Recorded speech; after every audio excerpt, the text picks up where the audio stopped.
gente, a estratégia das defesas não foge muito aí do que a gente já imaginava aqui no Central, a gente já falou disso em outras edições. Apesar dos documentos, das mensagens e das outras provas apresentadas pela Polícia Federal e reforçadas na denúncia da PGR, os acusados dizem que se trata de uma narrativa fantasiosa e se apegam a questões jurídicas relacionadas à competência da primeira turma e do próprio STF. Mas eu queria começar perguntando qual é o efeito do caminhar desse processo no nosso cenário político, porque o que a gente tem agora? Bolsonaro encalacrado, Ciro Nogueira exigindo que qualquer candidato da direita defenda a anistia, Ronaldo Caiado viajando com Gustavo Lima e o Tarcísio de Freitas dizendo que vai depor a favor de Bolsonaro, está ali colado nele. O que deve acontecer com a direita a partir daqui, hein, Paulo Henrique? Eu acho que essa entrevista do Ciro Nogueira, nesse contexto de denúncia do Bolsonaro e dos militares que fizeram parte, segundo a PGR, da trama golpista, eu acho que ela é, sobretudo, um sinal de algo que as eleições municipais mostraram para a gente, de uma questão que será a grande questão da política brasileira nos próximos anos, que é o seguinte: a direita tradicional ou a direita não radical, né, ela descobriu nessas eleições que os custos, que não vale a pena comprar os custos da radicalização. Por quê? Porque se você vai para o segundo turno com um candidato de direita radical, o eleitor, digamos assim, da Frente Democrática vai votar em você no segundo turno. São Paulo. Foi o que a gente viu em São Paulo com o Pablo Marçal, que esticou a corda. E aí deu no que deu, né? Exatamente. Quer dizer, São Paulo foi o caso contrário, né? Isso foi Goiânia e Belo Horizonte, perdão. Goiânia e Belo Horizonte aconteceu isso. O candidato de direita conseguiu um apoio, Belo Horizonte foi muito claro isso, né? Um apoio de uma esquerda que não foi para o segundo turno. São Paulo foi o contrário, né?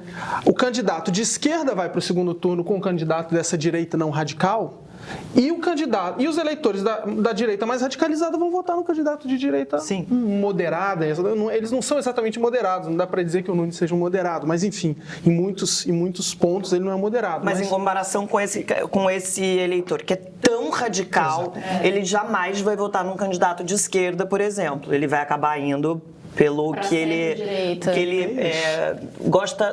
não gosta tanto, mas tudo bem. Segundo turno é o famoso controle de danos, né? Você vai ali na opção que te é menos, digamos assim, abjeta. Né? Então, a direita descobriu isso nessa eleição. Quer dizer, ela descobriu não, ela teve a prova de que isso funciona. Desde então, todo o movimento que começou a surgir de nomes de possíveis candidatos nesse campo, Ronaldo Caiado talvez seja o mais célebre entre eles, indica isso de modo muito claro. A entrevista do Ciro Nogueira é clara. O Ciro Nogueira está dizendo o que pra gente nessa entrevista? Vamos ter um candidato do Centrão. Né? Vamos ter um candidato de uma coalizão PP, União, Republicanos e quem mais embarcar nesse barco. Né? Agora, Paulo Henrique, desculpa te interromper, mas essa exigência que o Ciro Nogueira está colocando na mesa, ele acaba complicando ali a vida, por exemplo, de quem talvez não tivesse muito a fim de se comprometer com essa questão da anistia. Eu não me lembro, por exemplo, do Caiado já ter se posicionado tão abertamente, até porque o Caiado teve, ao longo do governo do Bolsonaro, bateu de frente com o Bolsonaro, principalmente em relação à pandemia e tal. E depois na eleição municipal. E depois na eleição municipal também, em várias questões. Ele acaba meio que botando na parede todos esses candidatos em relação a isso. Porque o que eu vejo, o Trump cumpriu uma promessa de campanha que era anistiar os golpistas do 6 de janeiro. A gente tem visto nessas pessoas que estão saindo da cadeia, estão voltando para casa. As histórias, inclusive, são muito interessantes de ver, de gente arrependida de ter feito o que fez, gente que talvez se radicalize ainda mais. Como é que fica para os candidatos aqui no Brasil, esses de direita, que talvez não quisessem embarcar, abraçar o bolsonarismo dessa forma, com essa exigência que o Ciro Nogueira está colocando? Essa cartada da anistia me parece uma cartada muito interessante do ponto de vista de um movimento que a direita vai ter que fazer, que é o seguinte: como lidar com o Bolsonaro? Né? Bolsonaro é um cabo eleitoral expressivo, apesar de não ter conseguido, nas eleições municipais, grandes resultados. Né? É uma persona não grata para muita gente da direita também, né? Porque ele compra... E é isso, essa era a grande questão que a gente se colocava, sei lá, até um mês atrás, que era o seguinte: o que o Bolsonaro vai fazer em 2026? Falou-se em Michele, em Eduardo, em Flávio, em Tarcísio, todo mundo do campo bolsonarista apareceu em algum momento na mesa como uma possibilidade. Mas o Bolsonaro é uma liderança política que exerce um controle muito direto sobre quem ele vai apoiar. Essa cartada da anistia pode ser uma forma de anular o Bolsonaro. Dizer, olha, você está preso, fica na tua, não atrapalha a gente, deixa que a gente cuida disso até 2026, popularidade do Lula em baixa, vamos empurrar isso com a barriga até 2026, né? E aí a gente ganha a eleição e você sai da cadeia. E aí você reconstrói a sua trajetória política da forma que você conseguir. Porque eu acho que a questão da anistia ela não precisa nem ser... E ainda sai como herói, né? E ainda sai preso. como herói, a narrativa do Bolsonaro espelha muito a narrativa do Lula em muitos momentos, né? E aí vai ser novamente isso, ele vai ser a redenção dele para a direita, para a extrema-direita, como a do Lula foi para o campo democrático para derrotar o Bolsonaro nas últimas eleições, né? Então eu acho que pode ser que falar em anistia agora, Ciro Nogueira falar em anistia, pode ser que tenha esse significado. Olha, precisamos lidar com o Bolsonaro. Como a gente vai lidar com o Bolsonaro? Tirando ele da cadeia, porque o Bolsonaro, enfim, muito pouco provável que ele não seja condenado. Né? Então, isso me parece uma possibilidade política muito forte. E a direita tem muita chance de ganhar a eleição em 2026. Não só porque a popularidade do Lula está em queda, né? A gente está acompanhando isso. O governo bate cabeça, não consegue encontrar um caminho para reverter essa queda. E as eleições municipais foram um sinal muito claro de que estratégia essa direita pode seguir. A gente não sabe se será o Caiado, quem será. A coisa do Gustavo Lima, quer dizer, todo mundo que trabalha com pesquisa eleitoral sabe que um nome conhecido sai nas cabeças numa pesquisa 2 anos antes das eleições. Então, por isso que o Gustavo Lima teve esse boom nas pesquisas eleitorais. Não quer dizer necessariamente que ele vai ser candidato ou que ele vai ser mas ele pode ser um cabo eleitoral muito forte. Isso que eu ia falar, ele pode ser um grande aliado para o Caiado. São amigos pessoais, inclusive quando rolou toda aquela questão de investigação sobre movimentações financeiras do Gustavo Lima, a gente ficou sabendo que o Caiado andou para lá e para cá em jatinho do Gustavo Lima, uma coisa que não pegou muito bem para lá, mas assim, até lá, na verdade, pode ser que essa popularidade dele ajuda e muito esse candidato. Eu acho que ele até poderia ser candidato. Acho que ele não vai ser porque ele já viu como é ter um telhado de vidro, né? Ele já viu como é ser investigado e ter os holofotes virados para cima dele nesse sentido, assim. Porque o que aconteceu com o Pablo Marçal em São Paulo foi isso, né? Todo mundo olhava para ele e falava, não, imagina, essa pessoa não vai ser candidato, nunca fez, né? Não tem condição, não vai.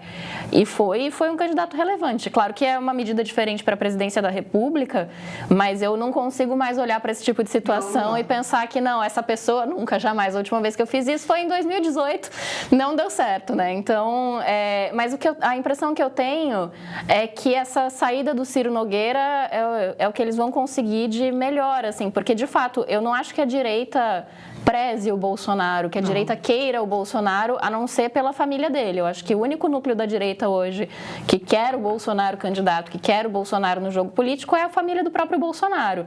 Agora, o eleitorado do Bolsonaro não é desprezível, principalmente no contexto que a gente tem visto aí das últimas eleições, que todas elas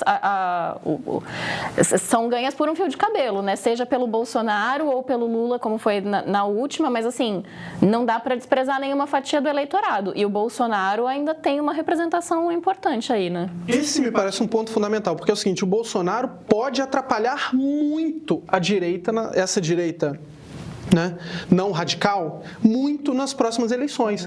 Porque se for o Caiado, então, eles não se entendem há alguns anos já, né?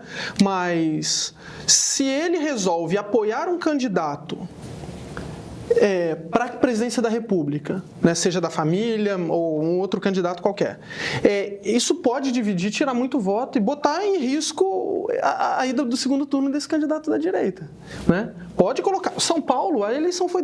Se a eleição tivesse acontecido num dia de chuva, o resultado poderia ter sido diferente, porque a diferença dos candidatos foi muito pequena, né, para um eleitorado daquele tamanho.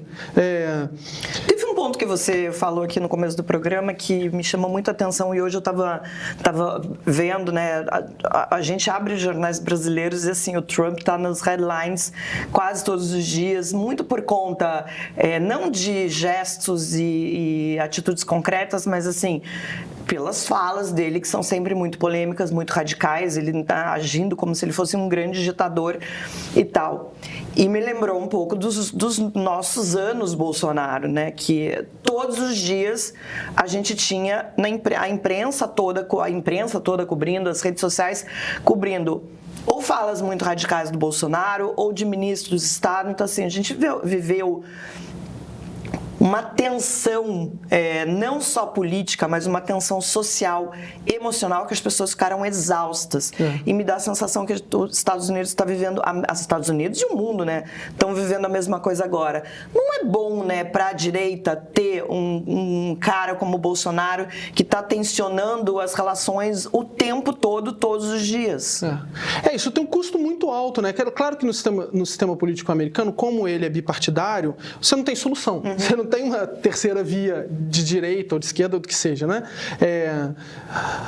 Então, isso não tem solução. Para nosso sistema político, que é mais fragmentado, para essa direita que consegue se eleger, que consegue ter votos, está tensionando o tempo todo, pode ter um custo muito alto. Porque, por exemplo, para os governadores, você vai tensionar e você governa como? Sem sentar com o ministro da Saúde, o ministro das Cidades. Como é que você vai fazer para governar? Como é que você vai levar dinheiro para o seu estado? Que foi o que a gente viu na pandemia, né? Exatamente. O presidente falando uma coisa, os governadores, a maioria, pelo menos, tentando tomar outros caminhos e sem uma interlocução direta, aberta, parceira com o governo federal. E o Caiado é um exemplo muito interessante disso. Quem segue o dever de ofício, a gente tem que seguir todo mundo nas redes sociais, né? O Caiado sempre coloca foto com os ministros quando ele recebe um ministro em Goiânia. Me lembro de foto deles com a Anísia, me lembro de foto deles com o ministro da cidade, que agora está me fugindo o nome. Ele sempre coloca foto sorrindo, abraçado, quer dizer que é uma coisa que a direita radical jamais faria, né? Filho. O ministro Jader Filho. Jader Filho, exatamente. Por quê? Porque é isso, você assume uma posição institucional de governador porque você precisa ter uma relação institucional com o governo federal, porque o dinheiro está na mão do governo federal. Agora, o caso dos Estados Unidos é muito interessante, porque tanto Trump quanto o Bolsonaro foram, digamos assim, punidos pela sua radicalidade, né? Tudo bem, a pandemia jogou um papel fundamental nisso, é verdade, mas eles foram punidos nas urnas pela sua radicalidade. O Trump volta 4 anos depois, não só reeleito, como ganhou não só no colégio eleitoral, como ganhou no voto cabeça a cabeça, que os republicanos não tinham isso. Quer dizer, o Trump ganhou a primeira eleição contra Hillary e perdeu no voto popular, na contagem total de votos, 2 milhões de votos, acho, a menos. O Bush, no primeiro turno, se eu não me engano, também, pode ser no primeiro ou no segundo mandato, acho que foi no primeiro mandato, ele também perde. Então, agora os republicanos, quer dizer, ganham no voto popular de novo com um discurso mais radical ainda. Um discurso que focou o seu radicalismo. Eu me lembro que eu e Pedro até conversamos sobre isso na minha última participação. Que focou o seu radicalismo muito mais em questões de costumes, na questão imigratória e na questão da política externa americana. Né? Isso aí é uma coisa que realmente deu um resultado eleitoral impressionante, né, para o Trump. Então, isso que você está apontando, né, Marilisa, essa tensão social que é produzida pela radicalização política vai aumentar nos Estados Unidos nos próximos anos. Aqui a coisa, felizmente, o nosso sistema político é um pouco mais maduro desse ponto de vista. Ele oferece mais alternativas que lá. Agora é isso, né? O Trump acabou sofrendo muito também por conta de tudo que aconteceu na pandemia. A eleição dele foi 2020? 2020 22? Não, 22 foi Não, 20, Brasil, 20, foi claro. 2020. 20. Que foi exatamente no ano da pandemia, então assim, as pessoas estavam muito inseguras com o jeito que ele comandou ali todas as questões da pandemia. Porque veja o que aconteceu com o Bolsonaro, não sei se vocês vão se lembrar. A popularidade dele despenca logo depois da pandemia, em todos esses anos, por causa daquela gestão caótica que a gente viu acontecer. E quando você fazia, por exemplo, pesquisas populares, você tinha qual é a maior preocupação da população? É a saúde. Sim. A saúde estava lá no topo. Quando a saúde vai perdendo, porque daí, claro, a gente vai tendo já a questão essa questão... Chega a vacina, essa questão da saúde vai deixando de ser essa primeira preocupação, a popularidade do Bolsonaro ela começa a subir de novo. Teve um momento que vários analistas políticos falavam que talvez ele não chegasse nem no segundo turno de 2024. Não, só chegou como quase ganhou a eleição, que a gente viu. Então, assim, quanto mais longe a gente fica desses eventos que são mais extremos, né, que levam as pessoas a ficarem muito desesperadas e que precisa de um comando mais equilibrado e menos histeria, como a gente vê desses governos, fica mais fácil para eles ganharem, daí focando num discurso mais radical em alguns pontos que são mais sensíveis para a população.